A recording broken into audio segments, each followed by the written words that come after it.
Clutch Time by Caron, Butler, and Justin A. Reynolds, which I need the guy who did the voiceover. Make sure you say his name right. You said Caron. You said Caron.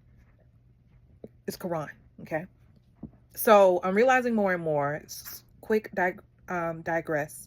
I digress from this point of the whole book talk is you have a series and you have a companion. I remember on my podcast I did with Paula Chase, she corrected me when I said with a series. She said, no, it's a companion. And I'm realizing that companion is all the same characters are in the books, but each character focus is different.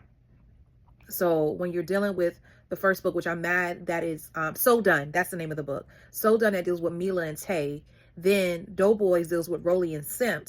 And then you have Turning Point, which deals with Sheeta and Monique. So all those characters are friends in the book, and they hang out with each other, but the different characters are the focal point and what drives the plot. Okay. So I learned that because I kept wondering, I don't remember a KO. Granted, it's been a while since I read the book. I want to say I read this book back in October. Okay. Shot Clock. So the companion piece is Clutch Time, where you have KO, which if I'm not mistaken, I do remember where KO was a part of the team and then he left the team. And then they end up, spoiler alert, losing to the team that Tony, who's the main character, is a part of in a way. And I'm saying in a way, you got to read the book to find out what happens. And they lose to him in the championship. So at the beginning of the book, it starts out with someone banging on his door. He doesn't know who it is. This random Honda Accord keeps rolling up, but he doesn't know who it is. He's trying to figure it out, but he's not. But on top of that, he finds out that he is ranked #1 in the country, if I'm not mistaken. But he's ranked really high in AAU.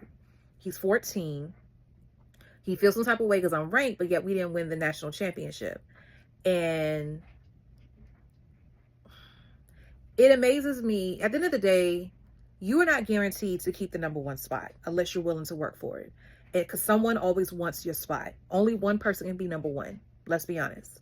There's only one winner. And when it comes to KO, an old homeboy from back in the day, which I'm mad I forgot his name just that quick, because he's annoying. I'll put his name up, but he is so freaking annoying. So he comes for him, like he randomly, and what happened was KO was on the court playing, and I think he bet somebody some money or something like that. And then the guys, when KO gets into a fight, he almost gets jumped. And then the guy, I don't want to say his name is Strip. If I'm wrong, I will correct it when I go repost this video. Strip comes and defends him and then starts talking junk like, we need to battle. Now, KO was like that. Like, the last time we played, I technically beat you, but things kept happening up where they couldn't finish the game. So Strip is coming for his #1 spot. He is coming for the #1 spot. And he's so, like, his demeanor, I can't even say a Draymond Green, because I've seen Draymond Green talk junk in the game. I don't see him off camera, but I don't follow sports enough to call him a Draymond Green. But he's like one of those players that constantly taunt people online, on the live. Now, mind you, they're 14 years old. And I just sometimes wonder what will be the mindset of athletes back in my day. I graduated from high school in 1998. And even college, if they have social media to the way these kids have it. Like, now I understand more and more when they talk about mental health, learning how to put your phone down, especially when it comes to athletes. Because a lot of people come for athletes, especially college and high school, even middle school. Like, these are grown people. They're not grown people. And the people who are coming at them sometimes is not necessarily their rivals, but it's grown people who have nothing else to do. But that's another discussion for another day. So he's coming at him. And granted, the game, not only does he lose the game, he hurts his ankle in the game, KO. And he felt like, that game don't really count because I was hurt, but he was playing through it. So it's just one of those things where now we find out that Strip, and I really hope I'm saying his name correctly. If I'm not, I will correct it every single time I go to edit this video. He's now challenging KO to be in this big tournament. KO was not even playing in the tournament. Which I may have to go back and read the beginning of the book because I don't understand why mom didn't want him to play in the tournament. I didn't understand that. Because the Wolves, his old team, ended up playing in the tournament. I didn't get that. That's the part I missed. But he doesn't want to play in the tournament. But old boy, who was coming for his neck in every single way, even to the point they have a rematch, no cameras. Let's hash this out like men. but constantly on live, constantly in the comments, constantly in the DMs. People constantly have stuff to say. The last game he played him, where he tweaked his ankle, he made a remix video with a soundtrack and all these sound effects and whatnot. Like, he's one of those guys, you just want him to lose. And now, let's be real. The perfect story ending will be him losing. Not KO, but the hater. Okay? And it's nothing wrong with rivalry. You have some people, like I heard stories like Michael Jordan was known as someone who constantly, I heard, talked junk during the game. Like, he was the biggest trash talker there was. There's some other ones out there, but Michael Jordan for some reason comes to mind. But to talk junk off and on the camera, or on or off the court, is a bit much. And some people, now keep in mind, Ripp, that's his name. Ripp's dad and KO's dad used to be rivals too. And Ripp's dad actually got the chance to try out with the Knicks.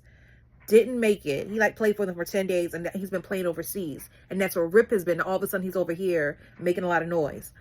He said their dads were pretty intense, but once it was over, it was over. Ripp, that's not what he's doing. He's always talking junk, even after the game, even at this particular game, which I'm kind of giving some stuff away. I don't mean to, y'all, where KO ends up reluctantly, and I don't want to say reluctantly, Tony convinces him to play in the tournament.